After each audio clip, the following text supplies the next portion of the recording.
চলে আসেন।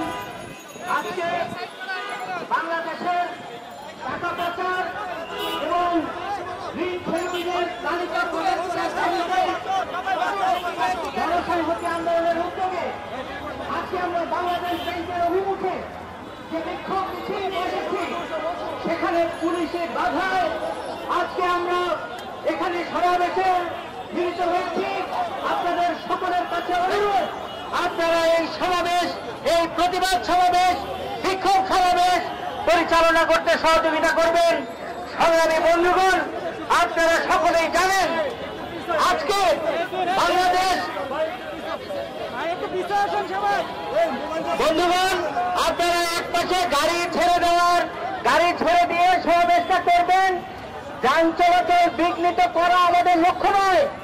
আমরা এখানে বিক্ষোভ মিছিলে উপনীত হয়েছি, সেটা আমরা যাতে সফল করতে পারি। সংগ্রামী বন্ধুগণ, আপনারা সকলেই জানেন 2009 সালে বর্তমান আওয়ামী লীগ সরকার তারা ক্ষমতায় আসার পর থেকে আজ পর্যন্ত গত 15 বছরে